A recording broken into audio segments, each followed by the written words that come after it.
para considerar una hematuria positiva? Más de 3. Varía.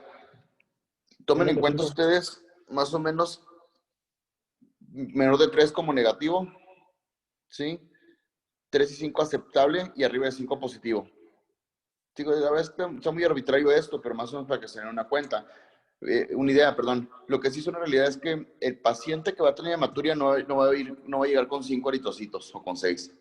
Sí que ahí siempre tienen arriba de 10, 15 o incluso incontables eritrocitos.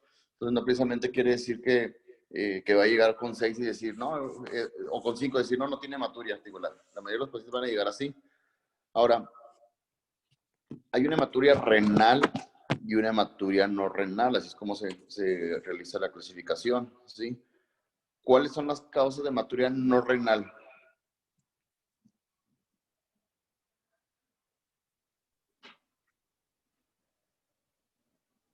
Los traumatismos, por ejemplo. Un traumatismo, definitivamente, un traumatismo de vejiga principalmente, ¿sí? Un traumatismo de frecuente que cuando ponemos las sondas, ¿sí? Podemos traumatizar la uretra y tener una hematuria como tal. Por eso siempre es muy importante que cuando vayan a colocar una sonda urinaria, metan la sonda hasta donde está la división del globo, ¿sí? Que tiene que se pasen de más. Es más fácil inflar el globo ahí, así tiene una seguridad de que no le estén inflando el globo en lo que viene siendo la uretra, ¿sí? Acuérdense que los traumatismos por uretra, por sonda, puede ser hasta falsas vías, por eso es muy importante ir a traumatizarla a la hora de la colocación. Entonces siempre meten la sonda lo más, todo que se pueda, que les quede nomás la división de donde va el globo, ¿sí? ¿Qué más? ¿Qué otra causa? Más Pues la frecuente. más común, que son las infecciones urinarias. Definitivamente las infecciones urinarias es frecuente, principalmente la cistitis. Ahora, nomás aquí tomen en cuenta una situación. Les digo porque, por ejemplo, ayer me tocó un paciente que vi. Por alguna razón, no, que algunos médicos ven la hematuria como sinónimo de infección. Entonces, ayer me llegó un paciente al consultorio, sí, que tuvo una hematuria hace 2 semanas. Entonces, no le dio tanta importancia a la mamá y volvió a presentar otra hematuria hace una semana después. El médico que lo vio le manda a hacer los estudios, le manda a hacer un ultrasonido, le manda a hacer un examen de orina. Entonces, no encuentra nada, pero sí vi la presencia de sangre, pero también traía proteínas y leucocitos, ¿sí? Entonces, ¿qué fue lo que hizo? No, que es una infección de vía urinaria. Entonces le da este tratamiento antibiótico, pero para acabar de fregar, le da amicacina, 10 días de amicacina. Acuérdense que la amicacina o los aminoglucósidos son nefrotóxicos y me pueden dar nefritis intersticial, es un efecto secundario, ¿sí? Entonces también pueden dar hematuria cuando hay una nefritis intersticial importante. Para no hacerse las larga, ayer que vi al niñito, todo parece indicar que es un síndrome nefrítico, tiene antecedentes de infección de repetición de vías respiratorias altas, tiene antecedentes de que aparentemente estuvo hipertenso, pero no se corroboró bien. Sí, pero tenía 300 de proteína y la hematuria, más la hipertensión, pues lo más seguro es que fue un síndrome nefrítico. Pero resulta que ayer ya no podía saber yo, porque como le dio tanto tiempo la micacina, ¿sí? No sabía si la nefritis era secundaria al mismo nefrótico o al antecedente de los 10 días de la micacina. Entonces, ¿qué fue lo que hice ahí? Pues la dejé en vigilancia. Si es un síndrome nefrótico, tiene que mejorar en las siguientes 4 semanas, ¿sí? Le pido estudios de extensión, pero a donde quiero llegar es que hematuria no es patognomónico ni sinónimo de infección. ¿Sí? Este niño no trae nada de infección, trae leucocitos porque traemos un proceso inflamatorio, en este caso un síndrome nefrítico, que obvio que iban a sacar los leucocitos, pero una infección no da tanta proteinuria hematuria y leucocitoria, ¿sí? Una infección por sí sola no la va a dar. Entonces aquí hubo una mala ruta diagnóstica y obvio que terapéutica también. Y para acá de fregar le da un antibiótico que es nefrotóxico y que me enmascaró el cuadro. Entonces es muy importante que siempre se les quede claro eso. Paciente con hematuria no es sinónimo de infección. Ahora, Oiga, doctor, una duda. Entonces, ¿cuántos días tenemos que o podemos administrar la micacina? mira, ya ahorita hay muy buenos antibióticos que protegen exactamente lo mismo que la micacina, incluso vía oral. Yo siempre les recomiendo que hagan lo posible por no utilizarlo. Lo menos que se pueda. Te digo, ahorita ya hay excelentes antibióticos, incluso, como te digo, incluso vía oral, que dan la misma respuesta y que no son tan nefrotóxicos. Por ejemplo, en pacientes neonatales, sí, ahí sí utilizamos más amikacina porque acuérdense que el aminoglucósido a una dosis menor tiene un efecto potenciador de algunos otros antibióticos, entonces ahí pues no hay tanto problema. Y nomás que hay que checar muy bien lo que viene siendo la administración, el tiempo de administración, ¿sí? Pero sí, yo les recomiendo que si pueden utilizarlo, mejor, ¿sí? Lo que es amikacina y gentamicina. Si no hubiéramos si no hubiera otra terapéutica, pues Opción, échale ajá. de un segundo.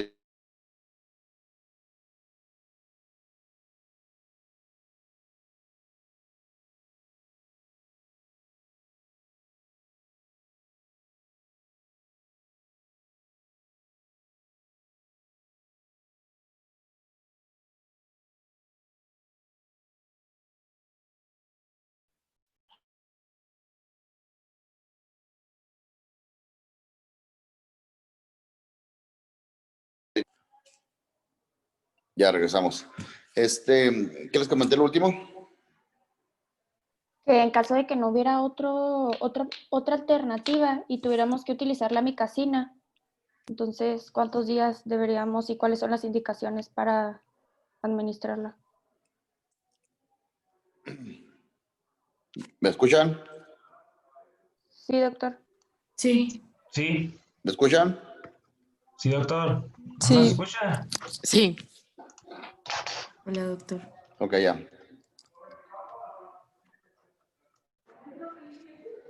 Les comentaba de que es muy importante que viéramos eso. Ahora, hay algunas entidades infecciosas, sí, que sí se asocian a pura hematuria. Por ejemplo, algunos virus, principalmente en lactantes, ¿sí? ¿Y qué es lo que hace este virus? Da una cistitis descamativa, entonces son pacientes que pueden tener la infección y pura hematuria.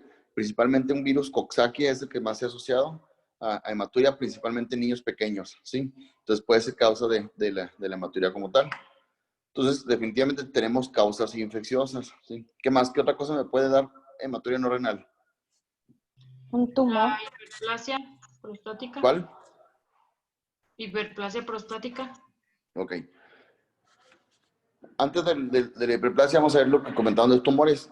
Efectivamente, hay tumores de vejiga, sí, que la característica es que son pacientes que siempre tienen hematuria. ¿Qué es lo bueno de estos tumores? Que son muy poco frecuentes, que casi siempre se presentan en adultos mayores con antecedente de tabaquismo, ¿sí? Entonces, realmente es difícil que se presente un tumor, pero sí tenemos que la obligación de descartar. Para la hipertrofia prostática me puede dar hematuria cuando hay una obstrucción, que hay una inflamación y hay una escamación del epitelio, pero por sí sola la hipertrofia prostática no me produce hematuria como tal.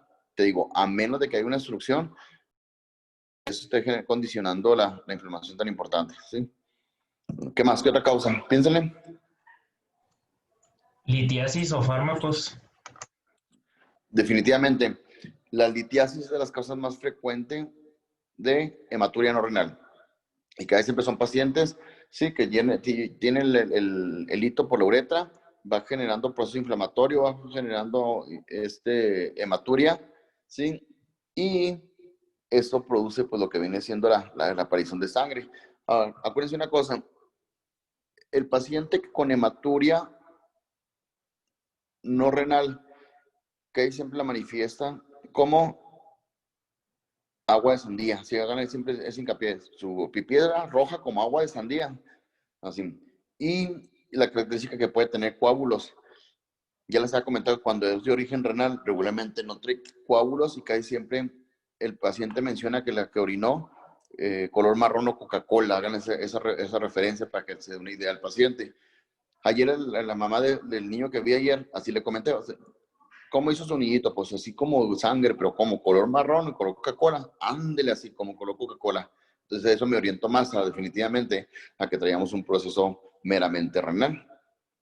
¿Sí? Entonces la litiasis definitivamente es una de las causas, ¿sí? Me ha tocado ver de repente pacientes, me tocó alguna vez un paciente con hemangioma, ¿sí? En vesical, pues cada vez que orinaba, pues obvio que casi se vaciaba con la hemorragia tan importante que tenía, ¿sí? Entonces, otra de las causas, ¿sí? ¿Qué más? ¿Qué otra cosa me da? No renal, ¿eh? Vimos tumores, litiasis. Yo creo en general son todos, ¿no? Pues un Bueno, cuerpo ahora, extraño. un cuerpo extraño, pero acá está raro que hay un cuerpo extraño por uretra, ¿no? Pero sí, definitivamente. Bueno, ahora vamos a la origen renal. La origen renal se divide en 3 clasificaciones. Una hematuria no renal, una hematuria renal vascular, de origen vascular. Una hematuria de origen intersticial y una hematuria de origen glomerular. ¿Sí? ¿Cuál va a ser la de origen vascular?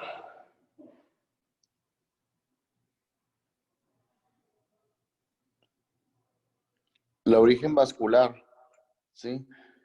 Casi siempre se asocia a pacientes que tuvieron antecedente de algún cateterismo o de la vena umbilical cuando son bebés, ¿sí? O algún cateterismo que predisponga la formación de trombos en la vena renal. No es tan frecuente que se trombose la vena renal. ¿Por qué?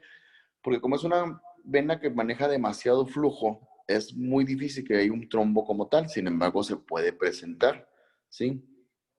Entonces, casi siempre el paciente que llega a tener trombosis de la vena renal, una característica es que va a tener hematuria, va a tener aumento de volumen en masa renal, en fosa renal, perdón, y dolor. Esa es la característica de la trombosis renal. Entonces, aquel paciente que se le trombosa un riñón, empieza a crecer el riñón porque se tapó la vena como tal, ¿sí? Y nos da hematuria. Ahora, esa es la principal causa de origen vascular, la trombosis, que no es tan frecuente que se presente. Ahora, en las causas intersticiales, aquí tenemos que ver en primer lugar tumores. ¿Cuál es el tumor más frecuente renal que se presenta en niños? ¿Cómo se le llama? ¿El de las células claras? ¿El de Wilms? El Wilms, el tumor de Wilms o nefroblastoma. Esa es la que hay siempre es en adultos. Acuérdense, la principal tumoración de riñón y acuérdense, casi siempre se presenta en niños menores de 5 años. Claro, eso no es una regla, puede haber presentarse niños un poquito mayores, pero casi siempre son niños menores de 5 años. Y la característica principal, aparte de la hematuria, ¿sí? Es que da un efecto de masa. O sea, casi siempre nos damos cuenta del tumor porque es muy evidente el aumento de volumen y casi siempre es anterior, o sea, no crece la masa hacia atrás, sino hacia adelante. ¿Sí? Acuérdense que los riñones son retroperitoneales, pero la masa se observa hacia el frente. Y casi siempre me ha tocado ver estos niños que se dan cuenta, pero porque hay como cierta deformidad en el abdomen y le palpan y si se siente la masa, el crecimiento importante. Pero este tumor es un tumor que puede dar hematuria. Ahora, ¿qué más tengo que descartar? Lo que son los quistes renales. ¿Sí? Cuando un paciente tiene quistes renales, sí, puede pasar asintomático, incluso ser un hallazgo. Pero cuando ya empiezan a crecer estos quistes de que se empiezan a reventar es cuando puede dar dolor y hematuria. ¿Sí? Entonces los quistes renales pueden ser causa de hematuria. Ahora, acuérdense una cosa de la enfermedad poliquística renal. La enfermedad poliquística regularmente es por afección a los genes de poliquistina 1 y poliquistina 2. ¿Sí? Y el problema que tenemos es que tiene una dominancia muy importante, casi siempre es un gen dominante. Por lo tanto, todos los pacientes, principalmente masculinos, van a tener la enfermedad y los femeninos van a ser portadores y en menos frecuencia desarrollar la enfermedad. ¿A qué me refiero a esto? Que es más frecuente en los hombres que lleguen a poliquistosis renal grave a diferencia de las mujeres. No sé si les conté el caso, había un paciente Cuando yo regresé de la SUB, había un paciente que vimos en el IMSS, me acuerdo, yo me iba a integrar al IMSS en ese entonces, y estábamos viendo los protocolos de trasplante. Entonces resulta que el señor, el que tenía los quistes renales, y la esposa le iba a donar. Tenían 2 hijos. Entonces cuando estábamos platicando ahí para ver lo del trasplante y eso, ya casi, ya se iba a realizar, ya estaba convencida la señora y todo. Yo les comenté que si les habían hecho mapeo genético, si les habían hecho búsqueda intencionada a los hijos. Entonces, aparentemente, el nefrólogo o el especialista que lo dio, pues no tomó en cuenta o no le dio importancia pues a eso. Entonces yo le comentaba a la señora de que sí teníamos que hacer eso porque desgraciadamente era un gen dominante y ellos tenían un niño y una niña. ¿Y qué creen que fue lo que pasó? Se le hace el rastreo sonográfico y el niño salió con tumores, con quistes de pequeños elementos, pero ya con quistes como tal. Entonces la señora me pregunta, entonces, ¿es hereditario y le puede pasar esto a mi niño? Efectivamente. Pues ya para internarse, la señora se arrepintió del trasplante, no le dio el riñón al esposo, que dijo, dáselo a este pendejo, pues mejor a mi hijo, ¿no? Sí. Fue un caos en esa ocasión porque pues hasta terminaron divorciados, ¿sí? Y a fin de cuentas, pues el señor falleció pues se complicó la hemodiálisis, en una hemodiálisis y falleció. Pero lo que voy es que la señora no tenía información o no pensaba que la enfermedad le podía dar a su hijo como tal. Entonces comentó eso, así de que pues de darle el riñón al esposo, pues mejor prefería guardarlo por si requería su hija. Entonces aquí lo más probable es que definitivamente el papá era el portador de la enfermedad. ¿Sí? Entonces es muy importante que se acuerden de esto. Los quistes, hay enfermedad poliquística renal, que es una enfermedad relativamente grave. Claro, a mediano o largo plazo.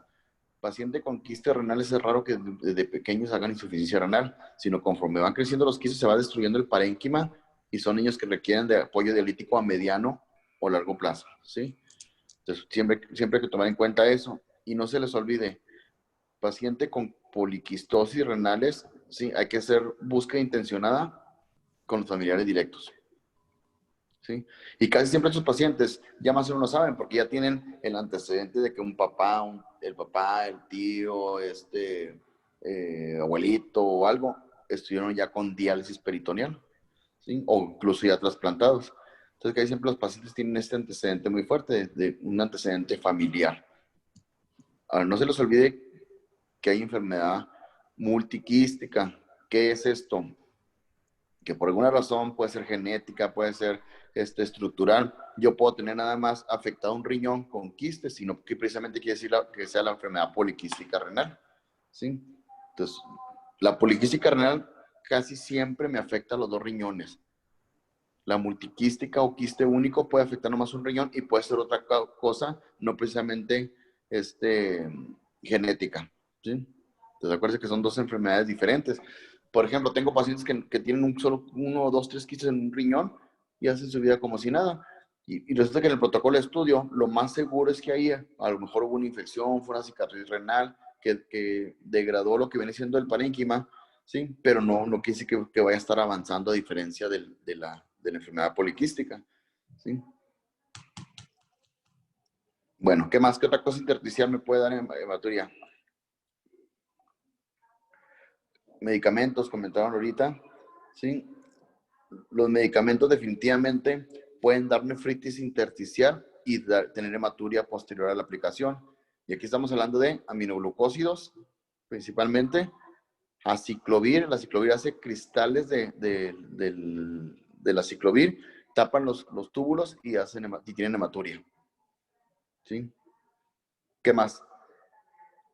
Entonces ya vimos tumores, vimos quistes, vimos los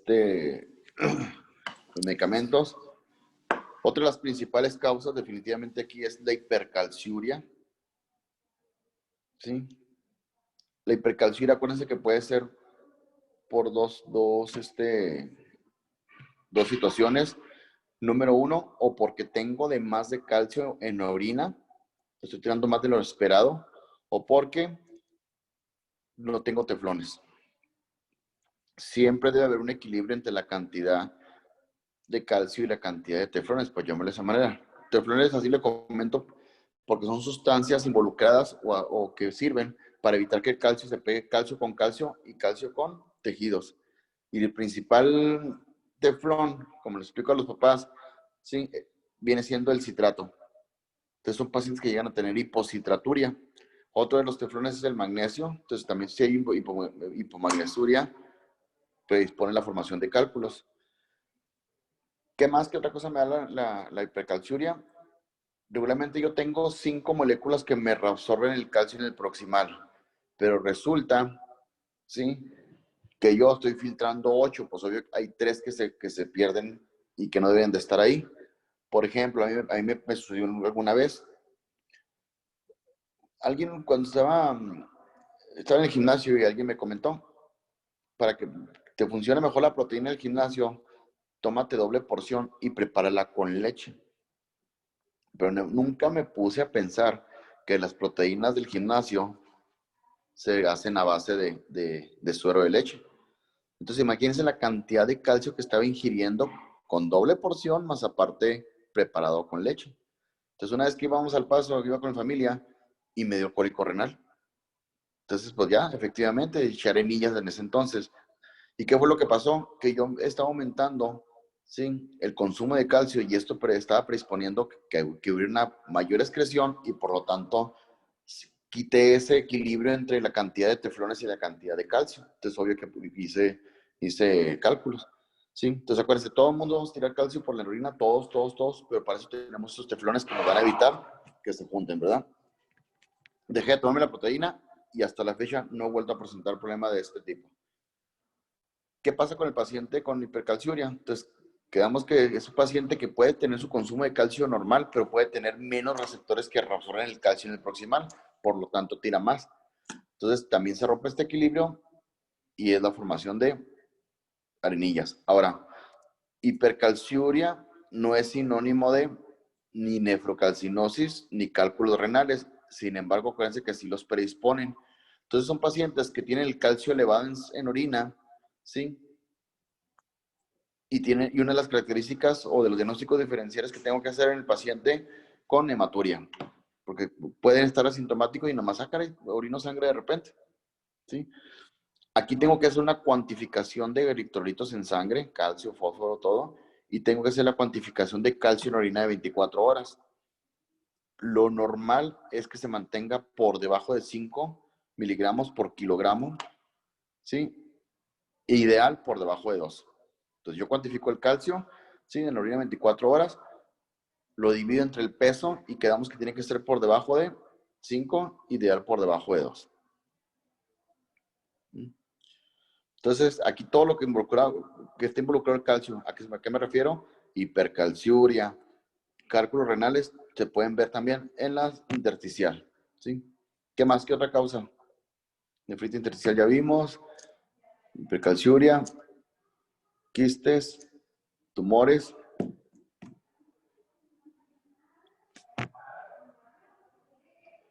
Nada más, ¿no? Ahora, vamos a la glomerular. ¿Cuáles son las principales causas de hematuria glomerular? Aquí sí entran todo lo que son las glomerulonefritis, ¿sí? Principalmente la posinfecciosa. Acuérdense que la glomerulonefritis posinfecciosa es la causa más frecuente de síndrome nefrítico en niños. El 90% de los casos es transitoria y benigna. ¿A qué me refiero? Que no me deja ninguna secuela. Y acuérdense que aquí es porque llega la bacteria, en este caso el estreptococo, beta hemolítico de grupo A, ¿sí? Esto hace que haya una respuesta inmunológica, principalmente con la formación de complejos antígeno-anticuerpo, y estos complejos van y se pegan al riñón. Ojo, no son anticuerpos contra el riñón, son complejos que iban contra una bacteria y se depositan en el riñón por hay una, ¿cómo se llama? una igualdad genética entre el estreptococo y lo que le llamamos la proteína M en el glomérulo renal. Por eso es que estos complejos van y se depositan ahí. ¿Qué me genera esto? Que hay una inflamación del glomérulo, por lo tanto una hematuria. Claro, y proteinuria no significativa, o significativa más bien. Entonces, todos los glomerulonefritis me pueden dar hematuria. ¿Cuál otra? Hay una enfermedad que se llama nefropatía por IgA o síndrome de Berger. Aquí, como su nombre lo dice, es porque tengo depósitos de inmunoglobulina A, perdón, en lo que viene siendo el mesangio renal.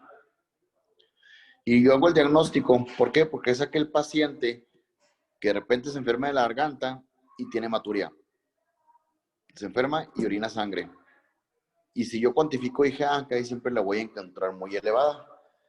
Ya se estudió, ya se vio que esta cadena de IgA, más bien esta hemoglobina IgA, tiene una cadena que tiene una predisposición para irse a depositar en el glomérulo renal. Entonces se llama nefropatía IgA o síndrome de Berger.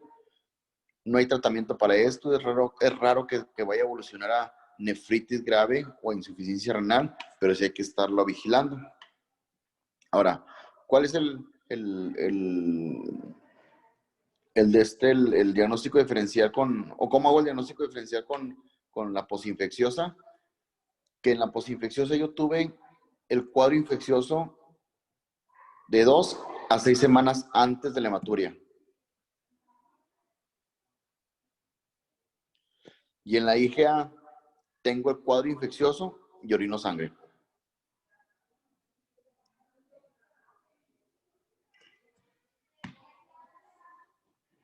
¿Qué otra causa de glomerular? Ya vimos la glomerulonefritis, nefropatía IgA. Hay una enfermedad que se llama síndrome de Alport. El síndrome de Alport es una enfermedad en la que hay una afección del colágeno tipo 4, que aparte de que se afecta la membrana basal glomerular, se afecta también el oído y se afecta el ojo. Por lo tanto, ¿cómo hago el diagnóstico? Les voy a dar un ejemplo. Yo tuve un paciente que le empecé a ver por hematuria. Resulta que el hermano mayor ya estaba en diálisis, ¿sí? El papá no escuchaba y el abuelito no veía. Entonces, él cumplió con el diagnóstico de Alport. ¿Por qué? Porque tiene hematuria, tiene un hermano ya con insuficiencia renal, tiene un familiar directo que no ve y otro que no oye. Así es como hacemos el diagnóstico de Alport por los antecedentes familiares. Y aquí también está alterado el colágeno tipo 4, por lo tanto hay una destrucción a mediano y largo plazo, que es lo que ocasiona la hematuria como tal. ¿Sí? Hay otra enfermedad glomerular que le llamamos enfermedad de membranas delgadas.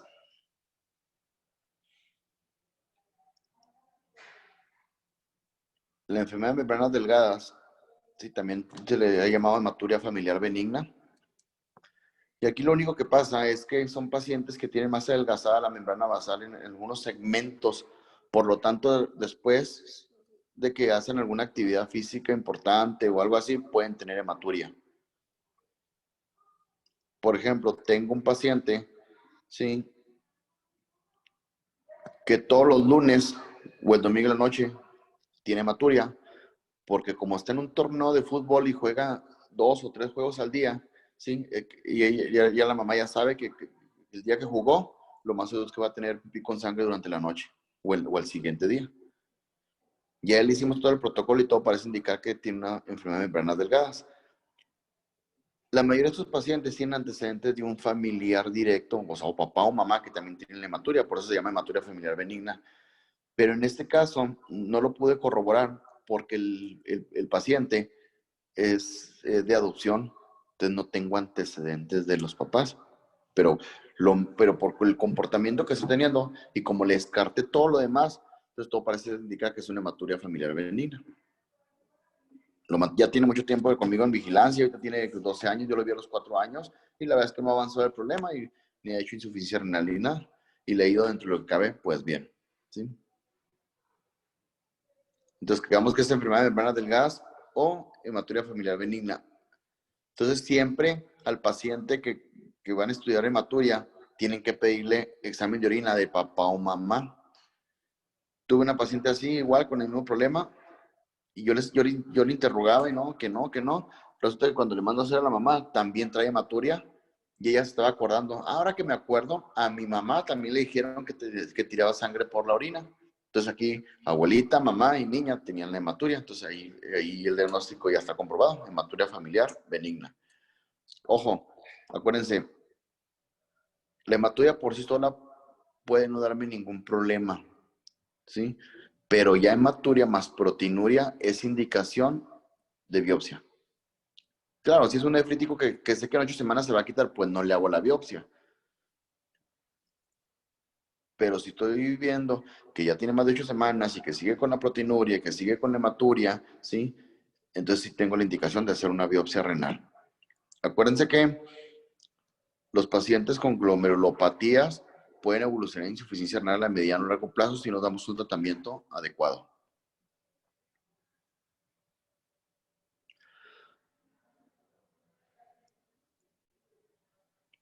No se les olvide que la glomerulonefritis posinfecciosa tiene la estación de la infección previa.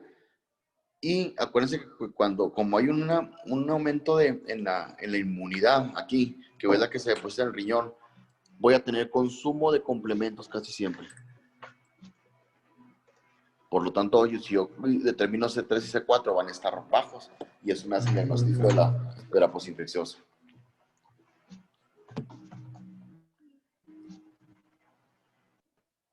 Por lo tanto, tengo pacientes con hematuria, ¿sí? ¿Qué estudios les voy a solicitar para hacer el protocolo de estudio o la ruta diagnóstica? ¿Qué le piden?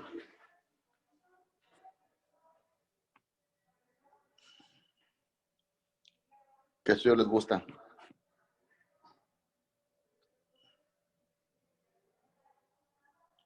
¿Para el qué, doctor? Así, paciente con hematuria, ¿qué le pido de estudios? Pues Pues el podemos. ego. Primeramente, el examen de orina. Eso es algo muy importante. Tengo que corroborar la hematuria como tal. Ya les había comentado yo que hay algunos alimentos, que hay algunas situaciones que pueden cambiar el color de la orina y no precisamente ser sangre. Ya he tenido pacientes así. Últimamente me ha tocado, ¿se han fijado que ahora los nuevos pañales así súper extra madres protegen todo? Resulta que estos pañales tienen un secante que cuando entra en contacto la orina como que se cristaliza, se hacen como cristalitos muy pequeñitos y tienen un color anaranjado. Entonces llevan varias veces que me toca ver pacientes que me los mandan porque el niño resulta que hizo pipí, sí, con sangre. Y no es más que este gel que traen los pañales que cambia de color y da este color rojizo. Le mando a hacer los estudios, le mando el examen de orina y sale negativo. Entonces, el examen de orina definitivamente es primordial para corroborar la hematuria como tal, ¿sí? ¿Qué más? ¿Qué otro examen le pido? Pues ya algún estudio de imagen. O Antes eso del hasta estudio de imagen, La biometría, ¿cuál? pues. Biometría. Ujú. La biometría hemática. Acuérdense que el paciente con alteraciones en las plaquetas, principalmente trombocitopenias, pueden tener hematuria por hemorragias de la vejiga. Como se retira tanto la vejiga, ¿sí? Se rompen los vasitos y luego otra vez se vuelve a contraer, respira, contrae, respira, contrae. Entonces todo eso, cuando no tenemos unas buenas plaquetas, pueden dar hematuria. Entonces, una biometría hemática está indicada. ¿Qué más? ¿Qué otro estudio?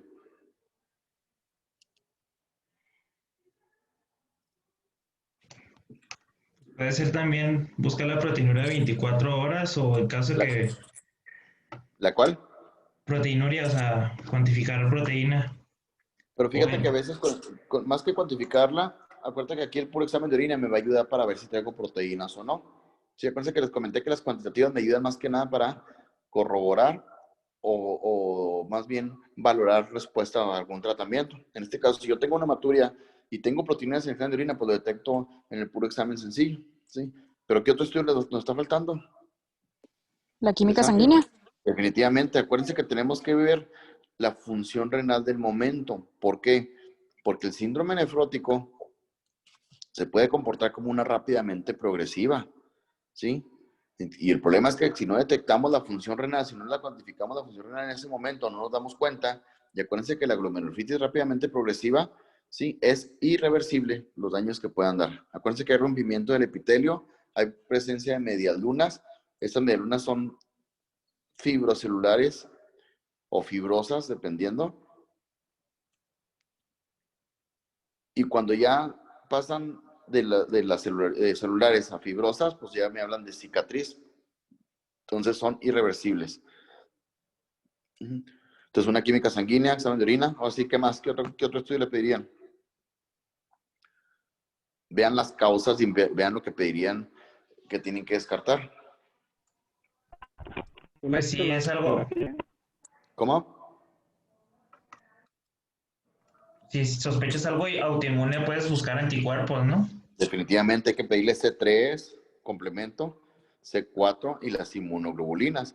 Con eso voy a, suponiendo que fue una posinfecciosa, pues lo voy a confirmar porque van a estar los complementos consumidos. Y si tengo una IgA muy elevada, pues corroboro la nefropatía IgA.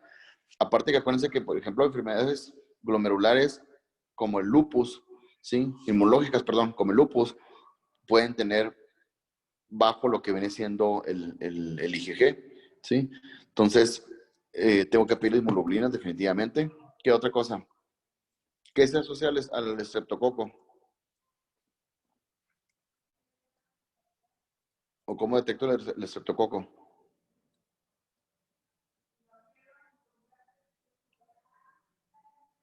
Si quiero corroborar o descartar una posinfecciosa.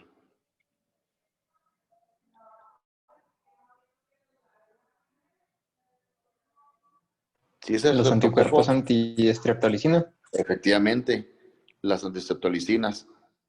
Las antistreptolicinas, acuérdense que me dan pueden durar más de entre 4 y 8 semanas para normalizar. Entonces, si yo tengo el paciente que ya sé que tiene el nefrítico y tiene las antistreptolicinas muy elevadas, pues casi me corrobora el diagnóstico. Entonces, hay que pedirle antistreptolicinas. ¿Qué más? ¿De imagen qué le pedirían? Pues ya una radiografía para ver si tiene litiasis. Fíjate que la radiografía es la que menos me puede ayudar, porque suponiendo Ultrasonido. definitivamente, si en lugar de hacer la radiografía, el ultrasonido, acuérdense que con el puro ultrasonido voy a descartar casi todas las etiologías de la hematuria.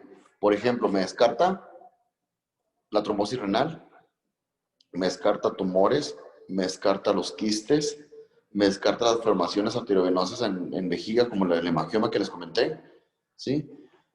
Me descarto, me confirma la presencia de litiasis o de nefrocalcinosis, que acuérdense que no es lo mismo, ¿sí? Entonces, casi con el puro ultrasonido renal, ¿sí? Voy a descartar la mayoría de las etiologías que comentamos ahorita. Entonces, vean más o menos, ese es el protocolo que se le debe de seguir al paciente con hematuria. Y ya de acuerdo ahí, pues ya se da el tratamiento. Y bueno, ¿dudas hasta aquí? ¿Sí quedó claro la hematuria? Sí. Bueno, me comentaban que mañana ¿van a tener examen a qué horas? A las 12. Bueno, pues entonces ya veíamos, es que yo mañana tengo una videoconferencia ayer de como de 10 a 11:30, no lo voy a alcanzar a ver.